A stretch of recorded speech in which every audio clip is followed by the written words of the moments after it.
Olá, boa noite. Boa noite. Um caminhão carregado com alimentos para a ceia de fim de ano foi roubado em São Paulo. Os produtos foram encontrados escondidos num matagal. Um assaltante acabou preso. Segundo a Secretaria de Segurança Pública, em média, 15 crimes deste tipo são registrados todos os dias no estado. O caminhão e a carga avaliada em R$90 mil foram recuperados graças à desconfiança de algumas pessoas que cercaram o suspeito e chamaram a polícia. O rapaz estava parando o caminhão em frente a uma residência. O morador da residência desconfiou e perguntou para ele: por que você está parando o caminhão aqui em frente à minha casa? Ele ficou nervoso, tentou ligar o caminhão de volta, não conseguiu. Foi quando a população se aproximou. Ele assustou e correu. Fernando Moreira tinha acabado de descarregar num matagal alimentos como bacalhau e conservas. Eram produtos para ceias de fim de ano. O roubo aconteceu no acesso à Marginal Tietê, uma das vias expressas mais movimentadas de São Paulo. O caminhoneiro e o ajudante foram rendidos por 3 criminosos armados e em seguida soltos numa comunidade. De acordo com a Secretaria da Segurança Pública de São Paulo, só este ano foram registrados 4.240 roubos de carga no estado. Em outra região da cidade, na Zona Leste, 2 suspeitos de roubar este caminhão morreram num tiroteio com a polícia. De repente, 2 indivíduos numa moto me abordou e veio um de a pé. Esse que estava de a pé assumiu o volante do caminhão e nos trouxeram aqui para este morro aqui. E descarregaram o caminhão, de repente chegou a viatura e houve troca de tiro. Outros 2 assaltantes conseguiram fugir. A carga de cestas básicas foi recuperada. Veja agora outros destaques do dia. A Rússia afirma que a vacina Sputnik tem mais de 95% de eficácia. Alimentos voltam a pressionar a inflação em novembro. Morre aos 69 anos o apresentador Fernando Vanucci. E o adeus ao pai de Zezé de Camargo e Luciano.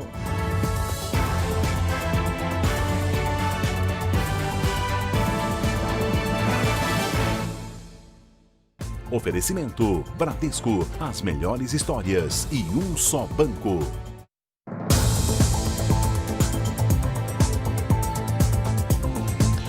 No Rio de Janeiro, criminosos montaram um esquema para desviar mercadorias enviadas pelos Correios. Os produtos chegavam direto aos endereços escolhidos pelos golpistas. O prejuízo causado chega a R$1 milhão.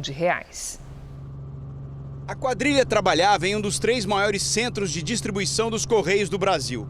As encomendas que chegavam aqui eram selecionadas pelos integrantes do grupo de acordo com o valor da nota fiscal. Os eletrônicos tinham preferência. Os golpistas trocavam as etiquetas das embalagens. O novo adesivo recebia outro nome e destino. Foi etiquetada dentro dos Correios de forma fraudulenta para redirecionar essa encomenda para um dos membros da organização. Foi rastreando essas encomendas que a polícia chegou a 9 endereços no Rio para cumprir mandados de busca e apreensão. Os desvios nos Correios começaram há 2 anos.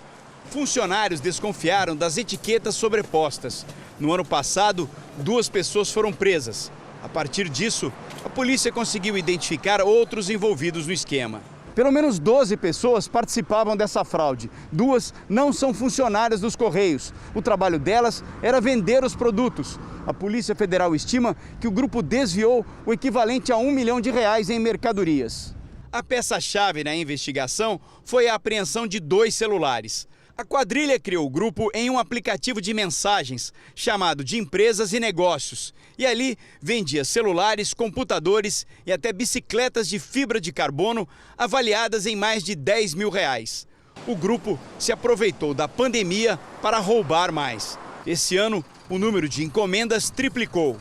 O centro de distribuição ali, ele rodava 200 mil encomendas por dia, passou para 600 mil por dia. Então é muito complicado e tem muito terceirizado trabalhando também. É um ambiente propício à fraude porque é muito volume. Em Minas Gerais, a polícia investiga como uma mulher caiu de uma cobertura logo depois de uma festa. O caso foi registrado inicialmente como suicídio, mas nenhuma hipótese é descartada. O namorado dela, dono do imóvel, vai prestar depoimento. Vizinhos contaram à polícia que ouviram gritos, objetos se quebrando e discussão. Em seguida, um forte barulho. O morador do primeiro andar foi até a área privativa do apartamento dele e encontrou a mulher caída no chão, já sem vida. Ilma Balsamão de Moraes tinha 38 anos, trabalhava como administradora de imóveis. A polícia militar foi acionada. Essa foto foi tirada poucas horas antes da morte de Ilma. Ela está ao lado da amiga, que também fez um vídeo da cobertura onde tudo aconteceu. O namorado de Ilma, Gustavo de Árida Veloso, dono do apartamento, disse à polícia que a mulher teria se jogado durante uma briga do casal. O filho dele, de 17 anos, teria presenciado tudo. Agora o inquérito passou a ser conduzido pelo Departamento de Homicídio e Proteção à Pessoa de Belo Horizonte. Nos próximos dias, testemunhas serão ouvidas. A investigação aguarda a conclusão do laudo pericial e não descarta nenhuma linha de investigação. Iremos analisar o material objetivo, a perícia, o que foi produzido pela perícia, para então concluir qual a circunstância e se alguém tem que ser responsabilizado. A família de Ilma não acredita na versão do empresário, que tem um histórico de violência doméstica contra a ex-mulher. O que eles estão falando que ela fez e ela não fez. A polícia precisa apontar qual é a verdade, o que realmente aconteceu. Nós tentamos contato com o empresário Gustavo Veloso, mas ele não foi encontrado. Uma cidade do interior de São Paulo foi tomada de assalto esta madrugada por uma quadrilha que transformou ruas em frontes de guerra. Tiros de fuzis romperam o silêncio da noite em Araraquara e os criminosos montaram barricadas com caminhões em chamas para tomar o controle durante o assalto.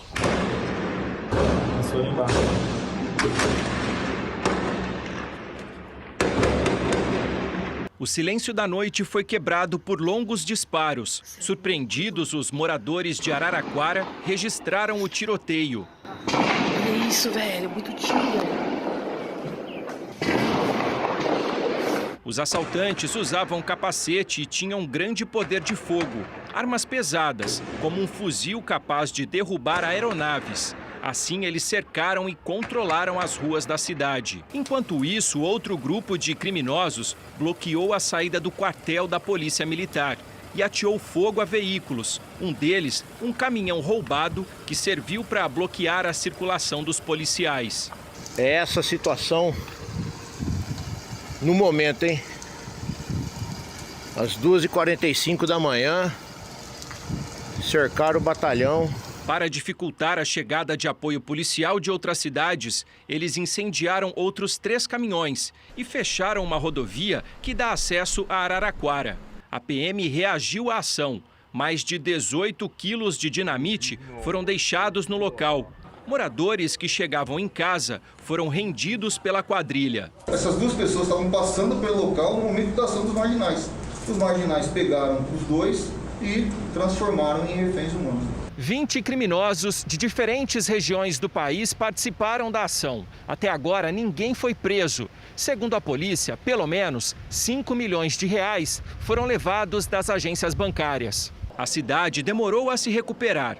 O comércio ficou fechado nesta terça-feira. Agora a população quer esquecer a noite de terror. Foi uma situação horrível, horrível. A gente ainda não consegue acreditar que viveu isso. Vamos aos números de hoje da pandemia no Brasil. Segundo o Ministério da Saúde, o país registrou até agora mais de 6.118.000 casos da Covid-19. São mais de 170 mil mortos. Foram 630 registros de mortes nas últimas 24 horas. Também entre ontem e hoje, quase 31 mil pessoas se recuperaram. No total, são 5.476.000 pacientes curados e 472 mil em acompanhamento.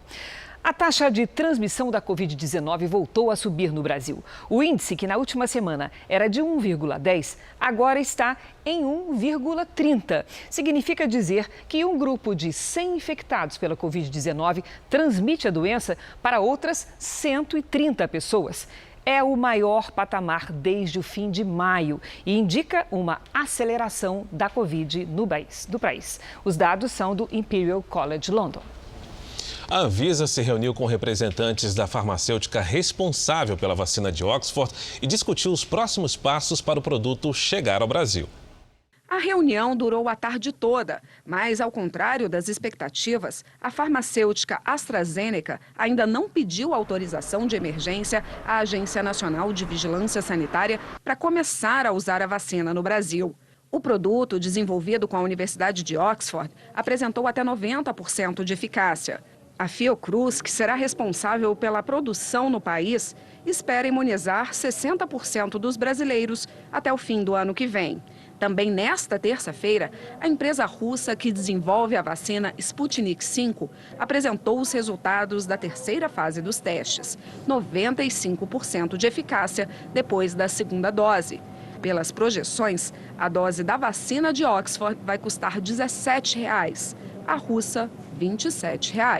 As vacinas ainda nem estão concluídas, mas o Supremo Tribunal Federal já quer saber qual é o plano de imunização do governo contra a Covid-19.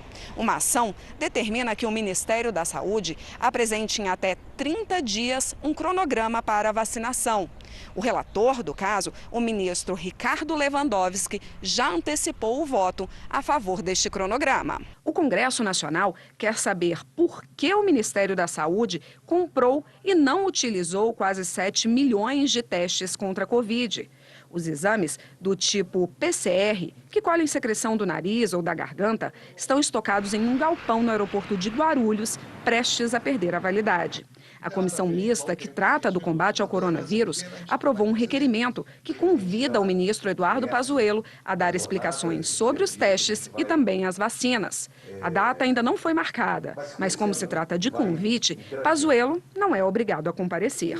O Ministério da Saúde vai tentar negociar com a Anvisa a ampliação do prazo de validade dos testes para pelo menos mais 6 meses. Ontem, o presidente Bolsonaro disse em uma rede social que se algum estado ou município não utilizou os testes, deve apresentar seus motivos. E nas redes sociais do Jornal da Record, você encontra um comparativo das 3 vacinas mais avançadas contra a Covid-19. Acesse lá. E veja só que interessante, um enxaguante bucal criado no Brasil é capaz de inibir o avanço do coronavírus. O produto desenvolvido pela Faculdade de Odontologia da USP de Bauru, no interior de São Paulo, se mostrou capaz de reduzir a carga viral na boca, no nariz e na garganta.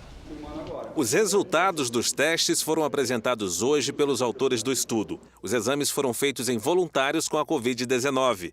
O enxaguante foi capaz de neutralizar 96% dos coronavírus que ficam alojados na boca, no nariz e na garganta antes de se espalharem para outras partes do sistema respiratório.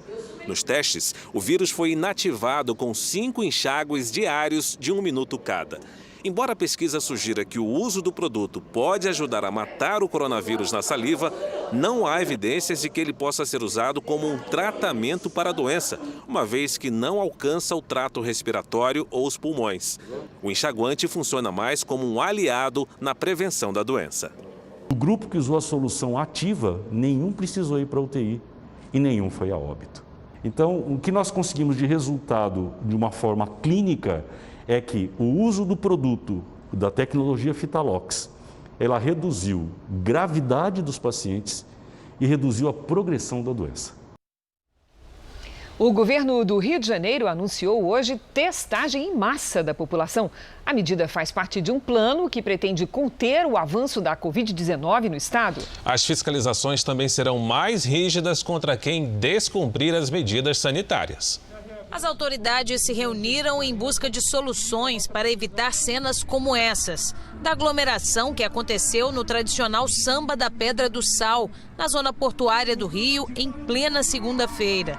No mesmo dia, na comunidade de Rio das Pedras, na zona oeste, a festa também varou a madrugada. Nos 2 lugares, muitas pessoas sem máscaras. O aumento de casos da Covid-19 acendeu o alerta para a necessidade de medidas para frear o avanço da doença. Representantes dos setores do comércio, de eventos e prefeitos da região metropolitana foram convocados para discutir estratégias. O governo do Rio anunciou a abertura de 400 novos leitos para tratamento de pacientes com coronavírus. Também prometeu começar um programa de testagem em massa, mas não disse quantos testes vão ser disponibilizados nem quando eles começariam a ser feitos. A fiscalização de eventos também deve ser mais rigorosa. Já no próximo fim de semana, homens do Corpo de Bombeiros vão acompanhar os eventos autorizados pela corporação. A nossa ação está clara, que ela é uma ação de conscientização. Fizemos um compromisso, um pacto público do Estado para que a gente aumente as regras de higiene e toda a questão preventiva que é fundamental. E o Estado fazendo a sua parte, em parceria com as prefeituras, para que a gente tenha uma maior capacidade de atendimento. Nos Estados Unidos, Pensilvânia e Nevada certificaram a vitória de Joe Biden. O processo de transição começou depois de uma autorização dada na noite de ontem pelo governo Trump. Só que o atual presidente esclarece que não desistiu de contestar na justiça os resultados que considera suspeitos. Joe Biden fez um pronunciamento para anunciar a nova equipe de segurança nacional e política externa, formada principalmente por veteranos que trabalharam no governo Obama. A economia do país deve ficar a cargo da ex-presidente do Banco Central, Janet Yellen, que será a primeira mulher a ocupar a Secretaria do Tesouro do país. Já o presidente Trump fez uma aparição rápida na sala de imprensa da Casa Branca para comemorar um recorde na Bolsa de Valores. Hoje, o índice Dow Jones subiu 1,5%, superando pela primeira vez a marca dos 30 mil pontos. Trump ainda participou de uma tradicional cerimônia de ação de graças no jardim da Casa Branca. Na segunda-feira, o atual presidente autorizou a agência responsável a dar andamento ao processo de transição de governo. Trump explicou pelas redes sociais: "Nosso caso continua forte, vamos continuar o bom combate e acredito que vamos vencer." O presidente agradeceu Emily Murphy, chefe da Administração Geral de Serviços, que é responsável pela transição. Segundo ele, ela vinha sendo alvo de assédio, abuso e ameaças. Veja a seguir: alimentos e bebidas pressionam a inflação de novembro. E ainda nesta edição, o adeus ao pai de Zezé de Camargo e Luciano.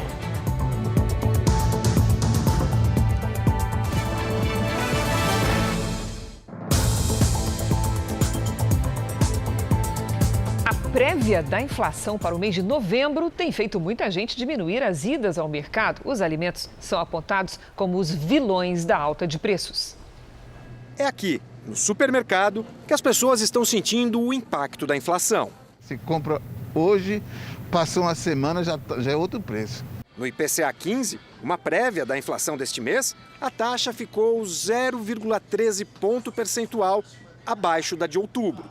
Mesmo assim, houve aumento de 0,81%, a maior variação para um mês de novembro desde 2015. Foi por causa das variações e da volatilidade cambial.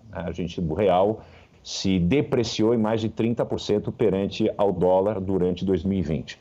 O que mais preocupa são os aumentos sucessivos justamente dos alimentos e das bebidas. No mês, a alta desse grupo de produtos foi de 2,16%, mas no ano, o acumulado já chega a 12,12%. Impacta diretamente a vida do brasileiro, que tem que comer, que tem que beber, que tem que alimentar sua família. Itens importantes nas cestas das famílias ajudaram a impulsionar a inflação, como a batata inglesa, o arroz e as carnes. Professor de musculação e jiu-jitsu, Murilo perdeu muitos alunos na pandemia, ao mesmo tempo em que viu o custo da dieta subir. Ele mostra o resultado na geladeira. A gente tinha mais ou menos carne, frango, peixe, né? Tinha uma quantidade legal. Tinha um pouco de carne de porco também para ter uma variedade melhor. Agora, infelizmente, a gente tem que ser até ao frango mesmo, né? Houve aumento em todos os grupos de produtos e serviços pesquisados. Depois dos alimentos e bebidas, as maiores altas foram em artigos de residência, transportes e vestuário. Na soma dos últimos 12 meses, a inflação, segundo o IPCA 15, foi de 4,22%.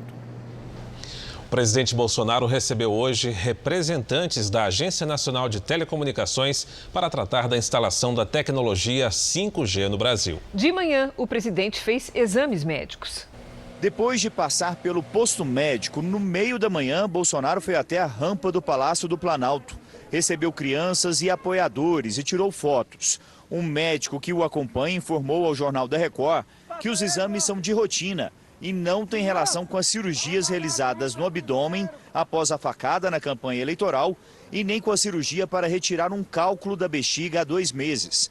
A primeira-dama, Michele Bolsonaro, demonstrou tranquilidade. Está tudo ótimo. Mais tarde, o presidente conversou com o ministro das Comunicações, Fábio Faria, e com representantes da Anatel sobre a concorrência para a instalação da tecnologia 5G no país. A agência pretende concluir o edital no início do ano que vem. O leilão das faixas de transmissão continua previsto para o primeiro semestre de 2021. De acordo com uma fonte que acompanha a discussão, esse calendário é desafiador, mas pode ser cumprido. Para isso, o Conselho da Anatel precisa aprovar o edital até janeiro do ano que vem. A reunião de hoje contou com a presença do Gabinete de Segurança Institucional, o que demonstra mais uma vez que o tema segurança cibernética preocupa o governo. Ainda não há uma definição sobre a utilização ou não de equipamentos chineses na infraestrutura da tecnologia 5G. Aqui não tratamos de geopolítica. O que foi tratado aqui são os técnicos da Anatel, os conselheiros que vieram conhecer o presidente da República. Todos os países, o GSI participa, porque se trata também de segurança nacional. O presidente da Anatel explicou que questões relevantes precisam ser definidas, como a interferência da nova tecnologia no sinal das antenas parabólicas. Nós estamos tomando providências para que essa parte significativa da população não fique desprovida do acesso à TV, considerando sua importância como lazer, entretenimento, informação. No Ministério da Economia, o principal assunto do dia foi a lei de falências. O relator do projeto apresentou detalhes do texto que deve ser colocado em votação amanhã.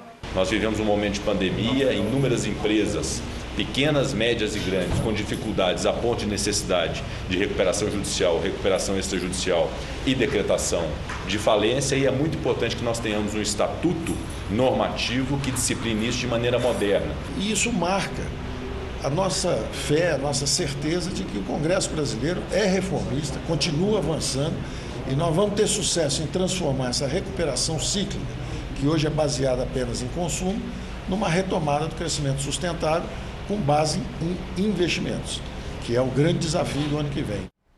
Vamos agora com a opinião do jornalista Augusto Nunes. Boa noite, Augusto. Boa noite, Cris. Boa noite, Fara. Boa noite a você que nos acompanha. Quem vê as coisas como as coisas são, enxerga na chamada Agenda 2030, concebida em 2015 na sede da ONU, um resumo do indigente pensamento da esquerda socialista, piorado por palavras de ordem politicamente corretas. O palavrório, produzido em conjunto por líderes de todos os continentes, parece uma versão agigantada dos manifestos que encerram os encontros do Foro de São Paulo.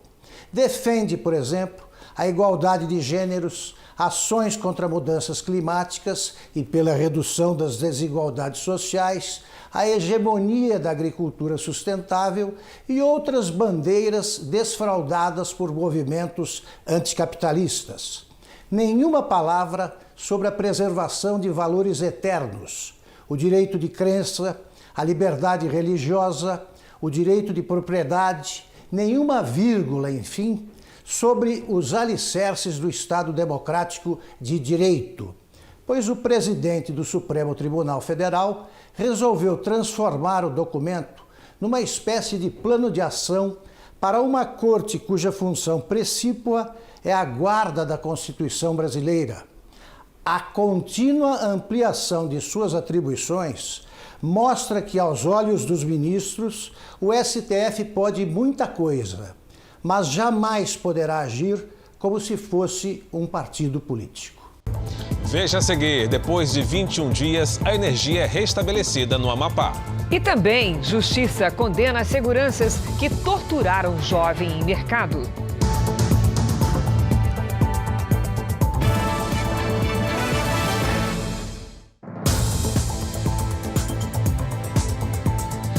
Por causa da pandemia, o tempo de campanha entre o primeiro turno e o segundo está mais curto nestas eleições. São 2 semanas apenas. Agora faltam 5 dias para definir os prefeitos de 57 cidades. Vamos ver o dia dos candidatos em 3 capitais. Em São Paulo, Bruno Covas visitou um centro comercial na periferia. O candidato à reeleição pelo PSDB fez caminhada no local, cumprimentou e tirou fotos com eleitores e apoiadores. O candidato comentou o aumento de casos de Covid-19 na capital paulista e garantiu que a situação está sob controle. Durante a tarde, Covas participou de entrevistas e gravou programas para a campanha eleitoral. Guilherme Boulos, do PSOL, se reuniu com servidores da segurança pública num hotel no centro de São Paulo. O candidato explicou as propostas para o funcionalismo municipal. Por ter tido contato recente com uma deputada que depois foi diagnosticada com a Covid-19, Guilherme Boulos cancelou a agenda externa, até que saia o resultado de um teste feito por ele. No Rio de Janeiro, o ex-prefeito Eduardo Paes, do DEM, visitou a clínica da família Estácio de Sá, na zona central da cidade. Paes conversou com funcionários da clínica e cumprimentou apoiadores. O atual prefeito Marcelo Crivella, do Republicanos, fez uma caminhada em Campo Grande, na zona oeste. Ele também participou de reunião com o governador Cláudio Castro, que anunciou medidas de enfrentamento à Covid-19. Em Manaus, Davi Almeida, do Avante, se encontrou com lideranças comunitárias da região centro-sul da cidade. Amazonino Mendes, do Podemos, concedeu entrevistas a uma rádio e a uma TV. Um grupo de milicianos suspeitos de construir e vender imóveis irregulares foi alvo de uma operação no Rio de Janeiro. A polícia fez buscas em mais de 20 endereços ligados à quadrilha. As investigações apontam que o grupo faturou 3,5 milhões de reais na negociação de 2 prédios na zona oeste da capital. As 2 construções são clandestinas. Um dos alvos da operação foi o apartamento de um empresário que seria o responsável por negociar os imóveis. Computadores e documentos foram apreendidos. Ninguém foi preso. Em São Paulo, a justiça condenou 2 seguranças de um supermercado por agredir um adolescente em agosto do ano passado. Valdir Bispo dos Santos e Davi de Oliveira Fernandes vão cumprir pena de mais de 10 anos em regime fechado. Eles já estão presos em Tremembé, no interior de São Paulo. Os 2 foram considerados culpados pelos crimes de tortura, lesão corporal, cárcere privado e divulgação de nudez de um menor de idade acusado de furtar barras de chocolate. Enquanto todos esperam pela vacina contra o coronavírus, outras vacinas importantes estão ficando de lado. Muitas mães deixaram a vacinação dos filhos para depois, mas os médicos dizem que não é para fazer isso. É para respeitar os protocolos e levar as crianças até os postos. Aos 6 anos, Giovanni sabe bem que há um vilão fora de casa. E para enfrentá-lo, a mãe dele já reforçou a segurança. Não, a mamãe é a doidinha do álcool spray, espirritinho toda hora. Com medo do coronavírus, a família abriu mão de sair de casa até para tomar vacina e reforçar a imunidade contra outros inimigos. O meu receio era justamente ter alguma complicação, né, com a vacina, alguma reação, e aí precisar sair para socorrer, levar para um hospital. Preferi evitar de dar uma vacina agora, segurar um pouquinho e dar num momento mais tranquilo. Apenas 55% das crianças entre 1 e 5 anos foram vacinadas contra a paralisia infantil neste ano. Na última campanha, em outubro, o Amapá foi o estado que mais vacinou e o Acre o que atingiu o menor percentual. Segundo o Ministério da Saúde, todas as vacinas estão abaixo da meta no país. Ficar em casa é mesmo mais seguro durante a pandemia. Mas o medo de pegar a Covid-19 pode trazer de volta não só a paralisia infantil, mas também outras doenças. O que adianta você levar seu filho para o shopping e achar que não vai acontecer nada e não levar numa campanha de vacinação onde ele pode ser vacinado para doenças que vão voltar? Por que a gente não pode ter um sarampo, uma meningite, uma difteria, uma coqueluche? Quer dizer, é importante que a gente esteja vacinado para tudo. Em São Paulo, a campanha de multivacinação foi prorrogada 2 vezes e vai até o próximo dia 30. Existe uma recomendação forte de que nós estejamos correndo atrás do grande prejuízo que foi deixar de vacinar nesses últimos meses. Nesses locais, existem as disponibilidade de álcool gel e vários protocolos de segurança. A Thaís aproveitou o baixo movimento e levou a filha para tomar os 2 reforços que estavam faltando. Como a gente sabe, foi regularizado, a gente tem álcool em gel disponível, a gente pode higienizar o uso das máscaras, então eu me senti mais segura para poder fazer esse reforço agora. A Lorena, de 3 anos, encarou a agulha com coragem e agora vai ficar protegida também contra a meningite, a pneumonia e, de quebra, ainda ganhou um agradinho especial. A gente vai dar um chocolate para ela hoje. Ai, tá valendo, né, Lorena? Fala assim, né, filha? A Justiça determinou a demolição imediata do prédio que tombou em Betim, região metropolitana de Belo Horizonte. A estrutura deve começar a ser derrubada amanhã. A Defesa Civil fez uma vistoria no edifício para identificar as causas do desabamento. Parte do terreno da construção cedeu e deixou a estrutura tombada. A decisão judicial autorizou a demolição, mesmo sem notificação da construtora, já que o prédio corre risco de desabar. Em Salvador, uma mulher foi atrás de um ladrão, avisou a polícia e recuperou o veículo roubado. A polícia prendeu o assaltante neste estacionamento de um supermercado em Salvador. O criminoso se preparava para entregar o veículo roubado a um receptador, que também foi preso no local. A ação foi registrada por testemunhas. Emocionada, a vítima comemorava o carro recuperado. O carro foi tomado de assalto na manhã de hoje e recuperado cerca de 1 hora depois. É que assim que foi roubada, a vítima pegou um táxi e seguiu o assaltante, até que encontrou uma viatura da Polícia Militar e chegou ao local onde ele entregaria o veículo para um comparsa. Na região metropolitana de Salvador, a recuperação de carros roubados aumentou este ano. Segundo a polícia, é a própria população que tem ajudado a melhorar os índices. Nós só conseguimos reduzir os índices de criminalidade, seja ele roubo de veículo, pessoas ou qualquer homicídio, com a ajuda da população. Nós não vamos conseguir reduzir sozinho. Cientistas americanos e israelenses revelaram que os anticorpos de uma lhama podem ser usados para combater o coronavírus em humanos. As pesquisas revelaram que, além de um sistema imunológico comum, as lhamas, alpacas e até os camelos têm um segundo sistema imunológico, que produz anticorpos muito menores, chamados nanocorpos. Eles são mais estáveis e fáceis de produzir artificialmente e muito eficazes, diz Dina Schneidman-Duhovny, da Universidade Hebraica. Ela examinou os nanocorpos da lhama Wally, que vive nos Estados Unidos, e identificou quais podem ser usados em humanos contra o vírus. Agora que sabemos quais nanocorpos podem prevenir a infecção, podemos produzi-los em grande escala e administrá-los como terapia, diz. Outras pesquisas realizadas no mundo também têm usado essa técnica de anticorpos para combater o coronavírus, e com o mesmo conceito de obtê-los a partir de animais, como lhamas e galinhas.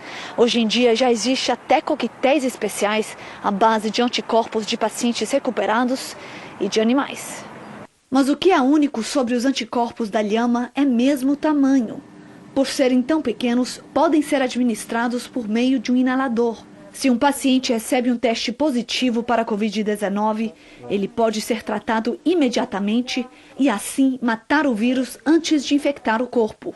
O inalador já está em desenvolvimento para testes clínicos e os cientistas esperam resultados positivos em breve. E nos Estados Unidos, depois de mais de 7 meses internada com a Covid-19, uma mulher finalmente teve alta. Foi com um sorriso por baixo da máscara que Lori Woods deixou o hospital. As irmãs contam que ela teve diversas complicações, incluindo sangramento cerebral. Além disso, precisou ficar entubada, mas conseguiu vencer a doença. Países da Europa começam a se organizar para a vacinação contra a Covid-19. A Espanha divulgou hoje um plano que deve começar em janeiro. O ministro da Saúde espanhol disse que idosos e profissionais de saúde que trabalham em lares de idosos serão os primeiros a tomar a vacina. O país pretende abrir 13 mil centros públicos de vacinação. Para esta enfermeira de 60 anos, a distribuição deveria ser feita em diversos locais. Em colégios, em igrejas, em bibliotecas, onde haga falta. A França e a Itália também estimam que a vacinação contra a Covid-19 comece em janeiro. O governo italiano afirmou que 16 milhões de doses da vacina de Oxford devem chegar nos primeiros meses de 2021. Já o Reino Unido e a Alemanha esperam que a campanha tenha início ainda em dezembro. O governo alemão pretende vacinar toda a população até o fim do ano que vem. Aqui em Portugal, o governo ainda está preparando uma campanha de vacinação. Mas a ministra da Saúde garantiu que a população será imunizada assim que houver uma vacina aprovada e regulamentada. O primeiro-ministro português afirmou que o país está preparado para comprar 16 milhões de doses de 3 fabricantes diferentes. Israel anunciou que pessoas que entrarem no país vindas da Arábia Saudita não precisam mais ficar em quarentena. Segundo o governo israelense, a decisão só foi aprovada porque a taxa de mortalidade por Covid-19 na Arábia Saudita diminuiu. O anúncio foi feito um dia depois do primeiro-ministro Benjamin Netanyahu viajar em segredo para uma reunião com o príncipe herdeiro saudita Mohammed bin Salman. Na China, um menino de 2 anos foi resgatado quando estava prestes a cair do 13º andar de um prédio. Ele ficou preso na grade de proteção da janela do apartamento. Um dos vizinhos chamou os bombeiros assim que percebeu o menino pendurado pelo lado de fora. Foram 10 minutos de tensão até a chegada do resgate. A equipe usou um alicate especial para cortar o aço da janela e retirar o garoto. Nos Estados Unidos, policiais conseguiram resgatar a motorista de um carro prestes a afundar. Câmeras acopladas aos policiais registraram o momento do resgate. A motorista estava presa nas ferragens. O veículo havia praticamente afundado quando os policiais quebraram o vidro com um martelo. No fim, a mulher foi retirada com ferimentos leves. A China lançou um foguete em direção à Lua para estudar o satélite natural da Terra. O voo deve durar mais de 20 dias. Essa é a primeira missão chinesa à Lua em mais de 40 anos. A previsão é de que cerca de 2 quilos de amostras sejam coletadas e lacradas em um recipiente na espaçonave. As amostras chegam à Terra em dezembro desse ano. Esse material poderá ajudar os cientistas a entender melhor a história da Lua. A agente de fiscalização do supermercado Adriana Alves Dutra foi presa no fim desta tarde em Porto Alegre. Para a polícia, ela foi coautora do homicídio de João Alberto. Durante as agressões, ela tentou intimidar quem registrava a cena. O funcionário, que pediu para não ser identificado, conversou por telefone com o Jornal da Record. Casos como o do João Alberto já tinham acontecido antes, assim, de agressão e violência? Aquela que está brigando, né? Sempre gostava de bater nos filhos e o roubar, na verdade. E aí só recebia a orientação. A mulher citada na conversa é a Adriana Alves Dutra, fiscal do supermercado. Durante as agressões a João Alberto, ela tenta intimidar quem registrava a cena. Não faz isso que eu vou te queimar na loja. Trabalha aí na loja. Não, mas isso aí não pode, Não gente. pode. A polícia prendeu a Adriana Alves Dutra no final da tarde desta terça-feira. A fiscal do supermercado se apresentou voluntariamente à Polícia Civil. Ela imaginou que não poderia ser presa por causa da lei eleitoral. Mas pode, porque é residente de Alvorada, na região metropolitana de Porto Alegre, cidade onde não haverá segundo turno. Por ter uma posição determinante, a lei contempla como coautora deste homicídio a pessoa que teria o poder de fazer cessar essas agressões e não o fez. O Carrefour informou que todos os funcionários e prestadores de serviços de segurança passam por um rigoroso treinamento para que atuem com total respeito com os clientes. E que qualquer atuação em desacordo com os padrões estabelecidos é investigada. A empresa terceirizada Vector confirmou que todos os funcionários diretamente ligados ao supermercado foram demitidos após a morte de João Alberto, já que o contrato foi rescindido. 7 pessoas são investigadas no inquérito da morte de João Alberto. 21 dias depois do início do apagão, o Amapá voltou a ter abastecimento total de energia elétrica. O anúncio do término do rodízio foi feito pela Companhia de Eletricidade do Estado. Segundo a Companhia de Eletricidade do Estado, a energia foi 100% restabelecida após a energização desse transformador na subestação Macapá. O local é o mesmo onde aconteceu um incêndio no último dia 3, que gerou o primeiro apagão em 13 municípios do estado. Foi um trabalho realizado aí a muitas mãos, com a ajuda aí do governo federal, governo estadual e da Eletronorte, como eu tenho relatado. O Ministério de Minas e Energia informou que o sistema elétrico do Amapá conta atualmente com o suprimento de 2 transformadores na subestação Macapá, que conecta o estado ao Sistema Interligado Nacional, e com a geração da usina hidrelétrica Coraci Nunes, além dos geradores termoelétricos instalados no último final de semana. Nesta tarde, alguns bairros da zona sul da capital apresentaram instabilidade do sistema, mas a Companhia de Eletricidade do Amapá informou que foi um caso isolado e que está sendo investigado.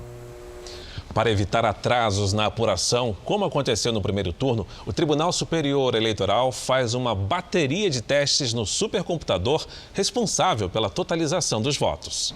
Os especialistas calibraram o que chamam de otimizador, uma espécie de processador preparado para receber e tratar um volume maior de informações sem perder a rapidez necessária para o processo. Segundo técnicos do tribunal, foi a falta de calibragem na inteligência artificial do supercomputador que causou lentidão na leitura dos dados em 15 de novembro. Em outra frente, a equipe que cuida da segurança cibernética do TSE já está preparada para a possibilidade de novos ataques de hackers. A segurança do site e dos aplicativos, assim como a da base de dados do tribunal, foi reforçada. O presidente da Corte, Luiz Roberto Barroso, tem afirmado que os ataques representam um esforço para desacreditar o processo eleitoral. Barroso gravou hoje o pronunciamento que será transmitido em cadeia nacional de rádio e televisão no sábado à noite.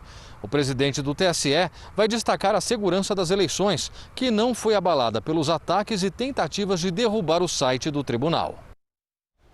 Terça-feira de tempo seco e calor na região sul do país. Algumas cidades do Rio Grande do Sul registraram 38 graus de máxima. Em Porto Alegre, o dia também foi bem quente. Vamos conversar com a Mariana Bispo.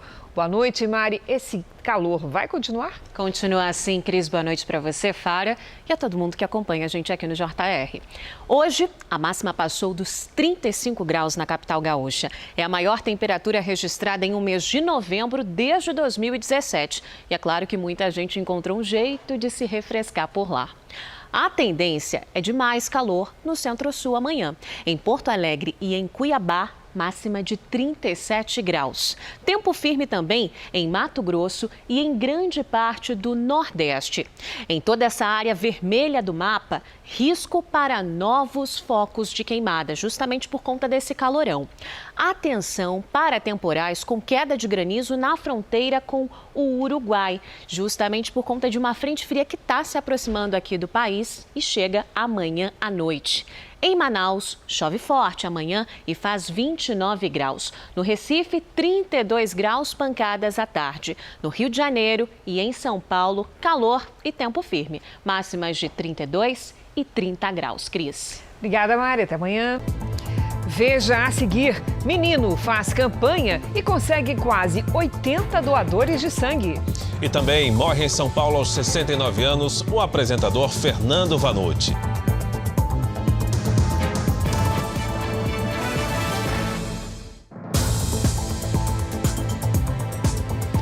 O governo de Tóquio mantém as esperanças de ver as arquibancadas cheias durante as Olimpíadas no ano que vem. Vamos ao vivo até o Japão com a nossa correspondente Silvia Kikuchi para saber se os Jogos Olímpicos poderão receber torcedores estrangeiros em meio à pandemia. Olá, Silvia, bom dia para você. Oi, Cris, Fara. As autoridades japonesas e o Comitê Olímpico Internacional ainda não sabem quando terão uma data para decidir sobre a presença do público nas Olimpíadas. A governadora de Tóquio, Yuriko Koike, declarou que o melhor cenário é que todos venham ao Japão em segurança e que não haja limite de espectadores. Mas vale lembrar que os casos de coronavírus têm crescido por aqui e já ultrapassam 500 novas infecções diárias. A organização das Olimpíadas espera que toda a população mundial tenha acesso à vacina antes da realização do evento. Cris, Fara, volto com vocês. Obrigada, Silvia. Morreu aos 83 anos Francisco José de Camargo, pai da dupla Zezé de Camargo e Luciano. Amigos e parentes participaram da cerimônia em Goiânia. O Brasil perdeu um ponto de referência, né? E a gente perdeu um pai.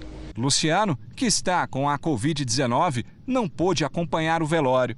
Nas redes sociais, ele disse que, no último abraço, foi como se já soubesse que não poderia estar com ele hoje, para se despedir. O irmão e parceiro Zezé de Camargo se emocionou. Cara, mais especial da minha vida eu perdi. Eu não perdi, eu estou emprestando um pouquinho para Deus. Francisco José de Camargo tinha 83 anos, estava internado há 14 dias. Nesse período, teve que fazer uma cirurgia para controlar um sangramento no intestino. Apesar de estar se recuperando bem, não resistiu a uma parada cardiorrespiratória. Um dos filhos, o também cantor Camargo, estava ao lado do pai. E quando eu peguei e pus a mão na testa dele assim, foi: pai, vai em paz, vai descansar, chegou sua hora. Passou 3 segundos, aí ele partiu. Seu Francisco deixa a mulher, Dona Helena, de 75 anos, 8 filhos e 10 netos. E no último adeus, o maior sucesso de Zezé e Luciano.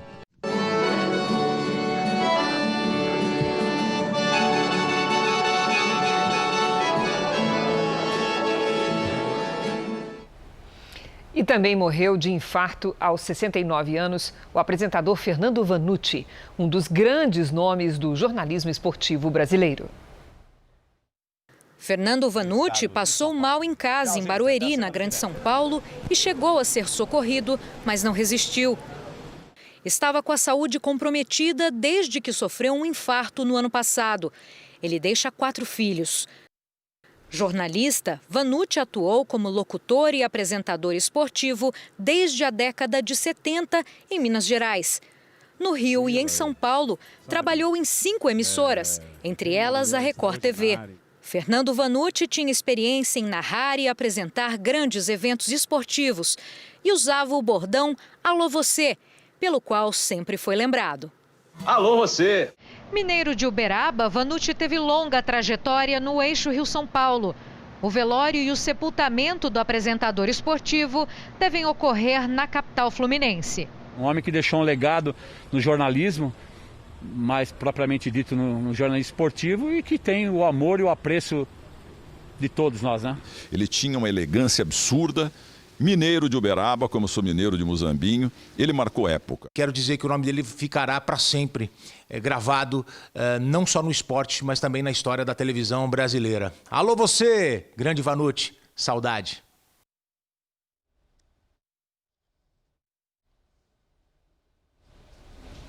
Em Minas Gerais, um garotinho precisou passar por uma cirurgia e por isso organizou uma campanha a favor da doação. Ele conseguiu reunir quase 80 pessoas nessa corrente do bem. Aponte a câmera do seu celular para o nosso QR Code e veja 4 motivos para doar sangue. Muitas felicidades, muitos anos de vida. Na festinha de aniversário de 8 anos, um presente especial. A recuperação da 2ª cirurgia ortopédica. A operação de Gabriel, que tem síndrome de Down, foi adiada 2 vezes por causa da pandemia e por falta de sangue no hospital. A gente sabe que precisa fazer a cirurgia, com medo de fazer a cirurgia por conta da pandemia e, ao mesmo tempo, tendo a consciência que precisa fazer a cirurgia. A cirurgia só foi possível porque a família fez uma campanha pela internet. 76 voluntários atenderam ao apelo, doaram sangue para o Gabriel e abasteceram o estoque do posto de coleta. A corrente de solidariedade resolveu um problema que, neste momento, se repete de norte a sul do país: a queda no número de doadores por causa da pandemia. Minas é o estado que mais perdeu doadores com o coronavírus. A redução é de 43% para os tipos sanguíneos negativos e de 23% para os positivos. Goiás vem a seguir. Em São Paulo, a queda está em 20%, mesmo percentual do Rio Grande do Sul e Bahia. Paraná e Ceará também apresentam baixas. Os hemocentros seguem abertos normalmente, com todas as medidas de prevenção, para que ninguém tenha medo de doar em plena pandemia. Ainda há muitos pacientes que precisam de sangue e também muita gente disposta a doar. Talvez falte apenas um empurrãozinho, como o exemplo dado pela família do Gabriel. O Jornal da Record termina aqui. A edição de hoje na íntegra e também a nossa versão em podcast estão no Play Plus e em toda a nossa plataforma digitais. E à 00:30 tem mais Jornal da Record? Fique agora com a novela Amor Sem Igual. A gente se vê amanhã. Até lá. Uma ótima noite e até amanhã.